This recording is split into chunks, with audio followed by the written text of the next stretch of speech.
Assalamualaikum warahmatullahi wabarakatuh. Kembali lagi dengan video praktikum IPA di SD. Kali ini saya akan membahas tentang struktur sistem pencernaan di modul 3 kegiatan praktikum 3. Disusun oleh Mona Utami Nopianti, NIM 857257959. Mari kita kenali dulu apa itu pencernaan makanan. Makanan yang kita makan tidak langsung diserap dan digunakan oleh tubuh kita, melainkan harus dicerna terlebih dahulu oleh organ-organ pencernaan. Pencernaan makanan adalah proses mengubah makanan dari ukuran besar menjadi ukuran kecil dan halus, serta memecah molekul makanan yang kompleks menjadi molekul sederhana. Tujuan dari praktikum ini adalah dapat mengurutkan bagian dari pencernaan. Alat dan bahan yang digunakan adalah 1. Gambar sistem pencernaan, dan yang kedua adalah alat tulis. Ini adalah proses mengurutkan sistem pencernaan.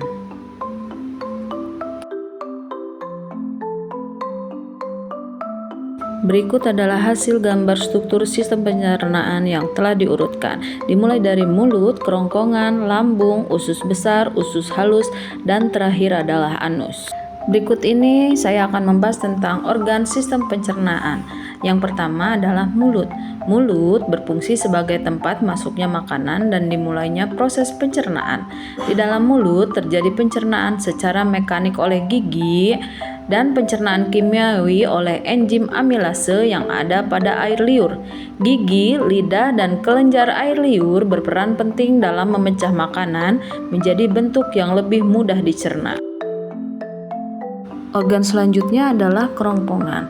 Pada dinding kerongkongan terjadi gerakan peristaltik, yaitu gerakan meremas-remas mendorong makanan menuju lambung.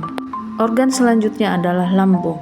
Lambung berfungsi untuk mencerna protein, menyimpan dan mencerna makanan 2-5 jam, dan mematikan mikroorganisme berbahaya yang ada di lambung karena ada asam lambung.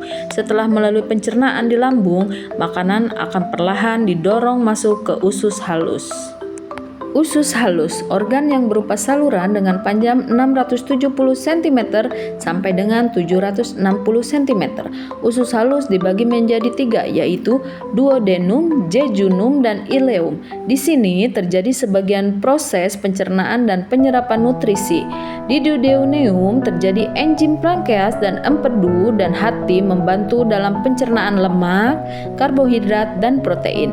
Nutrisi yang telah tercerna kemudian diserap melalui dinding usus ke dalam darah dan limfe. Selanjutnya adalah organ usus besar. Usus besar adalah organ yang terhubung dengan usus halus. Sisa makanan yang tidak bisa dicerna dan diserap oleh tubuh lalu diteruskan ke usus besar. Usus besar berfungsi untuk membusukkan sisa makanan dan mengubahnya menjadi fases dengan dibantu oleh bakteri Escherichia coli. Organ pencernaan yang terakhir itu adalah anus. Anus berfungsi untuk tempat membuang fases atau zat sisa makanan. Sebelum fases dikeluarkan, akan disimpan terlebih dahulu di rektum. Di rektum, sensor akan mengirimkan sinyal ke otak untuk memutuskan apakah fases perlu dikeluarkan atau tidak. Adapun kesimpulan dari praktikum ini adalah struktur sistem pencernaan manusia menunjukkan hubungan yang erat antara organ-organ yang bekerja sama untuk mencerna makanan, menyerap nutrisi, dan mengeluarkan limbah. Makanan pertama kali dicerna secara mekanik dan kimiawi di mulut, kemudian diproses lebih lanjut di lambung dan usus halus. Di usus halus, sebagian besar pencernaan dan penyerapan nutrisi terjadi, sementara usus besar berfungsi untuk menyerap air dan membentuk feses. Akhirnya, feses dikeluarkan melalui anus.